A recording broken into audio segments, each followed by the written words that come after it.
Liceul Teoretic George Coșbuc vine cu o echipă de dragi băieți ce poartă denumirea de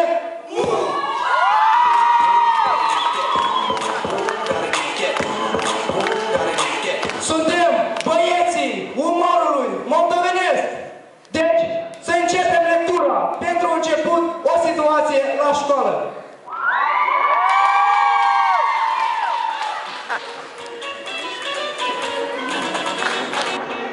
Băi, Victor, băi, tată când o să vadă în ochile astea, o să suriască la capăt. Ei da!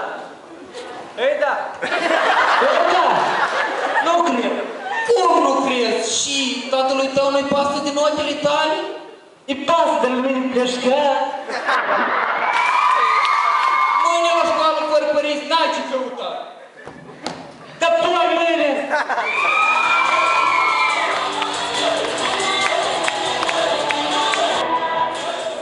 În continuare, o întrebare la lecție de educație fizică.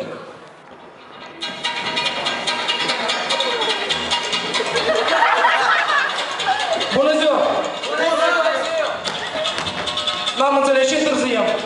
Ce tine ești noroc și-o de urmă ta? Dar și sunt pințuși. Elevi drepți!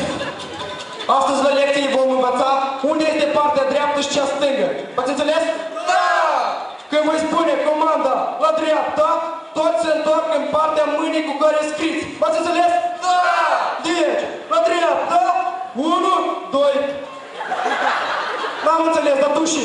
Dar și eu scriu cu mâna asta. Elevi drepți! Să începem înviorarea. Pentru început, arătați, vă rog, cum fierb macaroanele.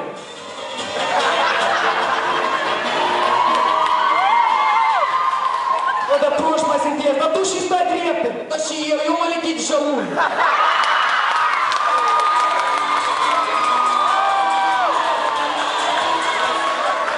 Iar acum o situație la anchetator.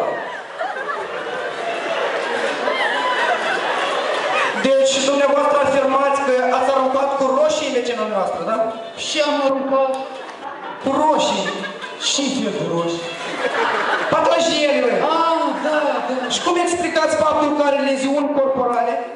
Și are Leziuni corporale. și fel de leziuni. Vânătăie. Ah, păi înțelegeți? Pătrăjelile erau în bănci. Și? În bănci. Și ce de bănci? Borcane.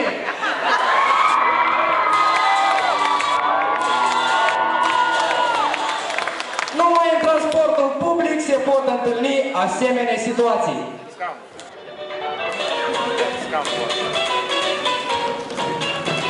Oprirea Dacia! Băi, acolo am fund pe tot bilete! Da, am! Numai că nu e fund! Dar dacă trebuie, am ușor vâr!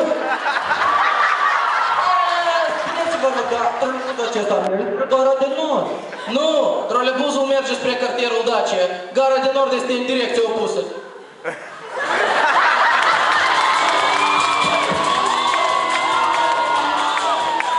Și acum o situație în familie. Această grădiniță! Nu! Această grădiniță! Nu! Această grădiniță! Nu! Auzi, tată, dacă spui că căutăm o grădiniță, eu precis să sunt târzi la școală.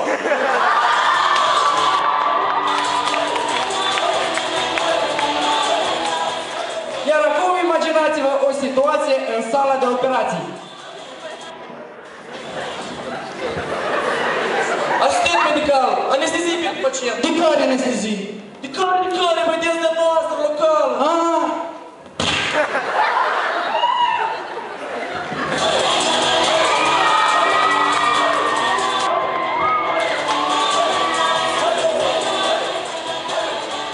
Iar acum o situație la casa de bilete. Eu te iubesc. Eu mai mult te iubesc. Eu te iubesc. Un bilet până la Moscova. Da, nu două. Un bilet până la Moscova. Țineți un bilet la Moscova? Mulțumesc, dar scoați eu cu mine dulceață. Depinde în ce cantitate. Ei, 125 kg. Oh, nu, e prea mult, nu-ți permit. Ai auzit dulceața mea?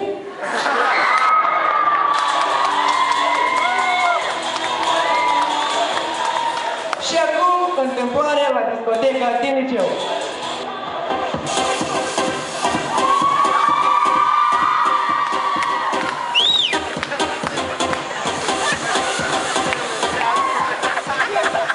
Domnișoară, vi se spus că este semănați cu vedete din Hollywood? Mă face să răcesc. Dar cu cine am încă? Cu asta, cu ea, pe iluzorul!